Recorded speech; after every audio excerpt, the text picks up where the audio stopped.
नमस्कार। Study classes में आपका स्वागत है। तो आज हम लेसन प्लान यानी पाठ योजना को देखेंगे। आज का जो विषय है वह है भूगोल, जबकि जिस टॉपिक यानी जिस प्रकरण पर लेसन प्लान है वह टॉपिक है वन एवं वन्य जीव संसाधन, जो कि क्लास 10th से संबंधित है। आप सामाजिक विज्ञान पुस्तक के अंतर्गत इस टॉपिक को देख सकते हैं। सामाजिक विज्ञान पुस्तक के अंतर्गत एक पुस्तक है जिसका नाम है समकालीन भारत, जो कि ये पुस्तक आपका भूगोल के अंतर्गत आता है। उसके अंदर आपको ये चैप्टर देखने के लिए मिल जाएगा। अगर और भी लेसन प्लान की वीडियो आप देखना चाहें तो प्लेलिस्ट में जाकर देख सकते हैं। आपको वहाँ पर लेसन प्लान की बहुत सारी वीडियो देखने के लिए मिल जाएगा। तो आइए आज का टॉपिक स्टार्ट करते हैं। यानी कि यहाँ पर पाठ योजना आप जब भी स्टार्ट करें तो रजिस्टर की लेफ्ट पेज से इसकी शुरुआत करें। सबसे पहले लिखें विद्यालय का नाम, यानी कि जिस विद्यालय में आपको पढ़ाने के लिए जाना है। फिर उसके बाद अपना नाम लिखेंगे, फिर आपका रोल नंबर क्या है, विषय हो जाएगा भूगोल, प्रकरण यानी कि जो लेसन प्लान के लिए टॉपिक है आपका उसको लिखेंगे। तो यहाँ पर है वन एवं वन्य जीव संसाधन, किस क्लास के लिए वो लिखेंगे, कितने समय तक आपको पढ़ाना है। तो जो क्लासेस होती है 35 या 40 मिनट की होती है, तो उसके अनुसार आप लिखेंगे किस घंटे में आपको पढ़ाने के लिए मिला है और डेट क्या है और आपका सत्र कौन सा चल रहा है। इन सारी चीज़ों को यहाँ पर लिखेंगे। उसके बाद समान उद्देश्य का पॉइंट आता है, जिसके अंतर्गत हम 5 पॉइंट को देखेंगे। समान उद्देश्य में हम जो है कि विषय से संबंधित उद्देश्य को लिखते हैं, जबकि विशिष्ट उद्देश्य में हम क्या करते हैं कि प्रकरण से संबंधित उद्देश्य को लिखते हैं। तो यहाँ पर जो विषय है हमारा यहाँ पर भूगोल है, तो इससे संबंधित उद्देश्य को लिखेंगे। भूगोल के अंतर्गत अगर आप दूसरे टॉपिक यानी दूसरे प्रकरण पर भी लेसन प्लान बना रहे हैं तो समान उद्देश्य का सेम पॉइंट डाल सकते हैं, क्योंकि वहाँ पर भी आपका समान उद्देश्य जो है वो विषय से संबंधित होगा। तो वहाँ पर भी आपका विषय जो होगा वो भूगोल होगा, इसलिए आप सेम पॉइंट डाल सकते हैं। यहाँ पर है छात्रों में भूगोल विषय के प्रति रुचि उत्पन्न करना। दूसरा है छात्रों को भौगोलिक तथ्यों का ज्ञान कराना। तीसरा है छात्रों को भौगोलिक परिस्थितियों का ज्ञान कराना। चौथा है छात्रों का सामाजिक व मानसिक विकास करना। और पांचवा है छात्रों को सामाजिक विज्ञान की दैनिक जीवन में उपयोगिता बताना।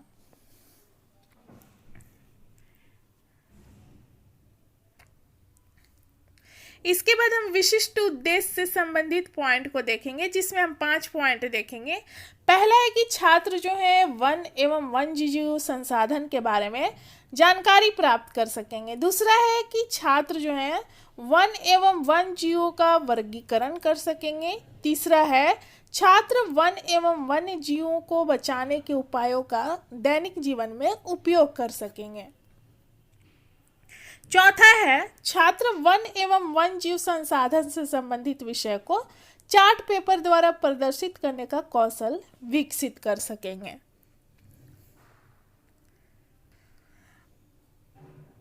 उसके बाद 5वां पॉइंट है छात्रों में वन एवं वन्य जीव से संबंधित पत्र पत्रिकाओं को पढ़ने की रुचि विकसित हो सकेगी।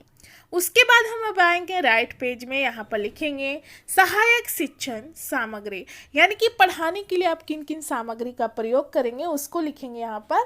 तो यहाँ पर हो जाएगा चौक, डस्टर, चार्ट, पॉइंटर, श्यामपट्ट तथा अन्य शिक्षण सहायक सामग्री। किस विधि का प्रयोग करेंगे तो व्याख्यान सह प्रश्नोत्तर विधि हो जाएगा। पूर्व ज्ञान में हो जाएगा कि छात्र जो है इस टॉपिक के बारे में पहले से सामान्य जानकारी रखते हैं। उसके बाद वर्ग व्यवस्था के पॉइंट में हो जाएगा कि छात्र अध्यापक या अध्यापिका जो है अपने सुविधा के अनुसार वर्गों को व्यवस्थित करेंगे। उसके बाद प्रस्तावना का पॉइंट आता है, जिसमें आपको 2 कॉलम बनाना है। एक कॉलम है छात्र अध्यापक या अध्यापिका कथन और दूसरा है छात्र संभावित उत्तर। इसमें प्रश्न की संख्या आप 4 या 5 रख सकते हैं और इस बात का ध्यान रखना है कि अंतिम प्रश्न में आपका टॉपिक निकल कर आना चाहिए, जिस टॉपिक को आप पढ़ाने वाले हैं। ये प्रश्न और उत्तर जो हैं दोनों एक दूसरे से संबंधित होते हैं, यानी कि उत्तर से ही अगले प्रश्न का यहाँ पर निर्माण किया जाता है। तो यहाँ पर छात्र अध्यापिका जो हैं छात्रों से प्रश्न करती हैं क्लासरूम में। प्रश्न है कि हम लोग किस ग्रह पर रहते हैं, तो छात्रों के द्वारा उत्तर आता है पृथ्वी ग्रह पर। अब उसी से दूसरा प्रश्न है कि पृथ्वी पर क्या क्या पाई जाती है, तो छात्रों के द्वारा यहाँ पर उत्तर आता है पेड़ पौधे जीव जंतु आदि। तीसरा प्रश्न है कि पेड़ पौधे की अधिकतर प्रजातियां कहाँ पाई जाती है, तो छात्रों के द्वारा उत्तर आता है वनों में। अब इसी से जो आंसर है उसी से अगला प्रश्न है कि वनों में कौन रहते हैं, तो छात्रों के द्वारा उत्तर आता है वन्य जीव। अब पांचवा प्रश्न है कि वन एवं वन्य जीव संसाधन के बारे में विस्तार पूर्वक बताएं, तो छात्र यहाँ पर विस्तार पूर्वक नहीं बता पाते हैं, इसलिए हम यहाँ पर समस्यात्मक लिखेंगे और हम देख सकते हैं कि हमें जिस टॉपिक को पढ़ाना है वो टॉपिक निकल कर आ चुका है। उसके बाद आएगा छात्र अध्यापिका कथन में। तो छात्र अध्यापिका कथन में आपका टॉपिक हो जाएगा जैसे कि यहाँ पर है वन एवं वन्य जीव संसाधन। पाठ की उद्घोषणा में हो जाएगा कि आज हम लोग वन एवं वन्य जीव संसाधन के बारे में विस्तार पूर्वक अध्ययन करेंगे। उसके बाद हम अगले पेज में आएंगे जिसमें दोनों साइड का पेज यूज करना है और आपको 4 कॉलम यहाँ पर बनाना है।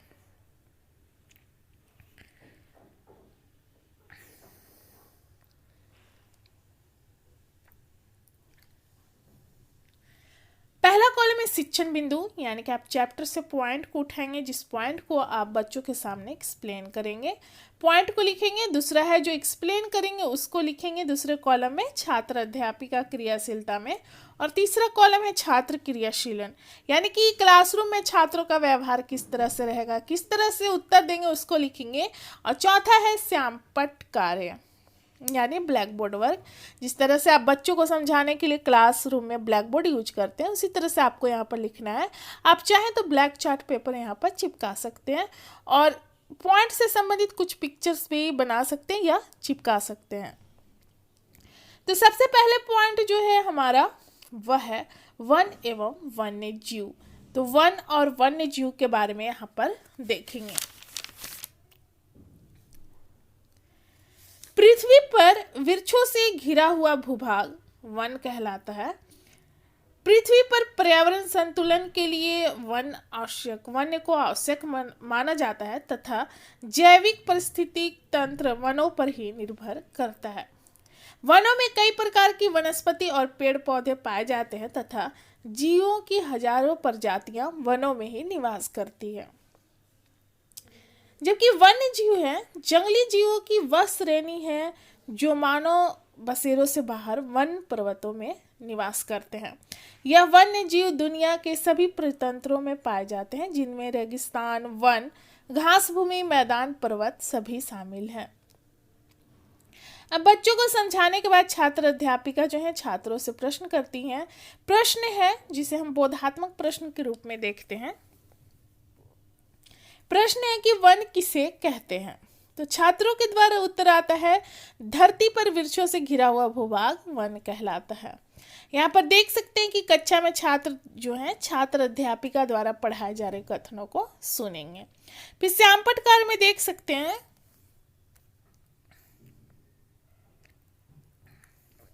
ऐसा क्षेत्र जहां प्राकृतिक रूप से उगे वृक्षों एवं वनस्पति का घनत्व अधिक रहता है उस क्षेत्र विशेष को वन कहते हैं।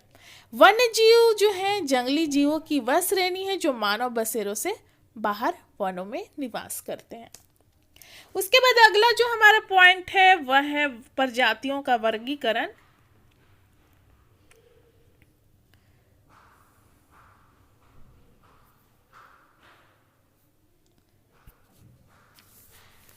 जैव विविधता के मामले में भारत एक संपन्न देश है। विश्व की लगभग 16 लाख प्रजातियों में से लगभग 8% प्रजातियां भारत में पाई जाती है।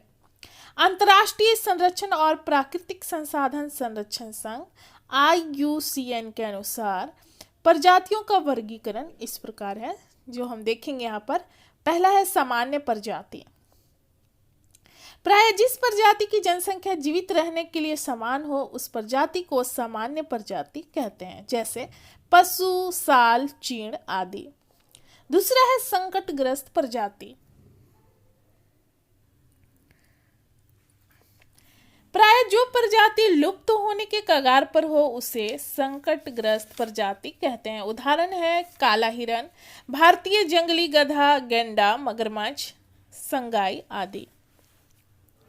श्यामपट्ट कार्य में भी देख सकते हैं, वही चीज हो जाएगा सामान्य प्रजाति में और संकटग्रस्त प्रजाति में भी जो सेम चीज हो जाएगा। फिर उसके बाद हम अगले पेज में आएंगे जिसमें कि तीसरा पॉइंट हम देखेंगे।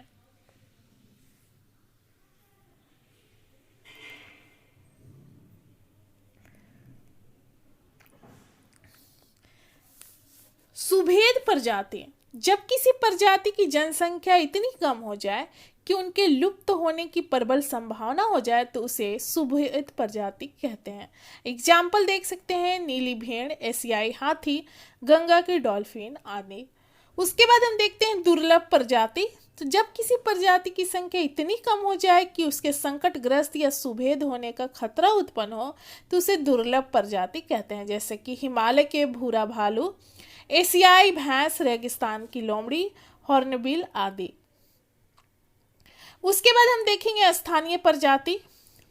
तो कुछ प्रजाति केवल किसी खास भौगोलिक क्षेत्र में पाई जाती है, ऐसे प्रजाति को उस क्षेत्र की स्थानीय प्रजाति कहते हैं। एग्जाम्पल निकोबार के कबूतर, अंडमान के जंगली सुअर तथा अरुणाचल के मिथुन इन जातियों के उदाहरण हैं।